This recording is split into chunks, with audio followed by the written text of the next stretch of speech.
Sustainable Development Goals and Language Justice. In 2020, the United Nations extended the targeted completion date for Sustainable Development Goals, or SDGs, by 2030.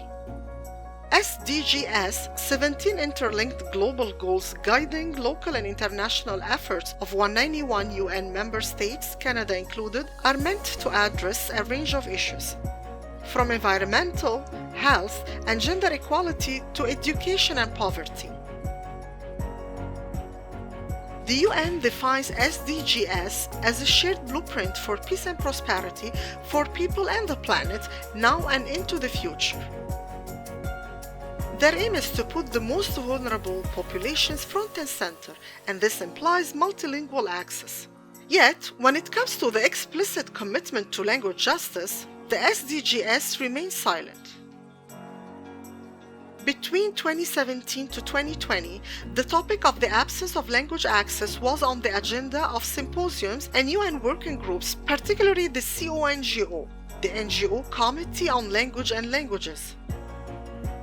In May 2022, the Multilingualism and COVID-19 Symposium concluded that fully inclusive dialogue and problem solving must involve substantive use of multilingualism, particularly with respect to including linguistic minorities, so that no language is left behind.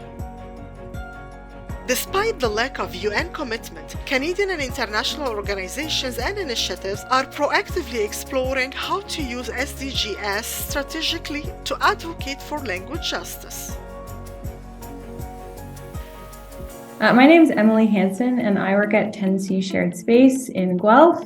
I'm the SDG Cities lead here in Guelph at 10C. I've been with 10C for about a year and a half, working on the SDG Cities project.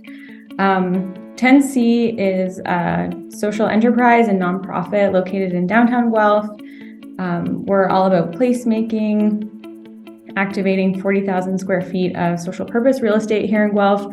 That includes the Guelph Farmers Market, a commercial kitchen here at our main headquarters, co-working office space, community event space, lots of action and activities going on here at 10C when it comes to placemaking. We also do a lot of community programming, and that includes leading projects like SDG Cities, which is the main project that I work on, in collaboration with lots of partners in Guelph and Wellington County and other communities. So my work is really about creating awareness of the SDGs amongst local stakeholders, helping to gain knowledge about the SDGs and how they can work locally. We're building networks of people and organizations working towards the SDGs at the local level. And also giving people really tangible skills and experiences to be involved in local SDG action. The SDGs are really a call to action for the global community. So they were developed through global consultation that involved communities, organizations, and individuals across all sectors. So they really represent a vision for the future that we can all sort of understand and resonate with. So I think that working towards the SDGs from a local perspective, which is primarily how I work, is really important because we know that achieving the SDGs, which are these kind of really high-level, lofty goals for a sustainable future, aren't possible if local actors aren't really deeply engaged.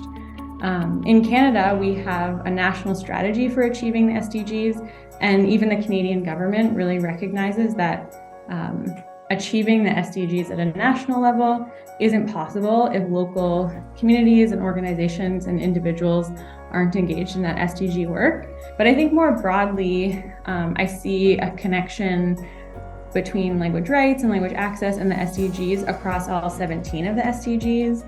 And we also know that one of the kind of core principles of the SDGs is to leave no one behind. And that's all about recognizing that our progress towards sustainable development can actually happen if people are excluded. So I think recognizing language and communication barriers as a real challenge in moving towards our shared goals and our vision for the SDGs.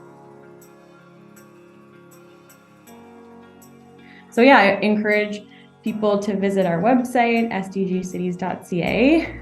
There's lots of information, lots of virtual events, the SDG Cities Academy, all that information is there. And I would say there's lots of ways to get involved in the SDGs. And yeah, we want to be a resource for people in Ontario and across Canada who are looking to do that learning and to engage in this work. Follow us on Twitter at @LAD_Canada and subscribe to the Language Access Coalition of Canada monthly newsletter and keep advocating for language rights and justice. The creation of this video is generously supported by MCIS Social Benefit Fund 2022-2023.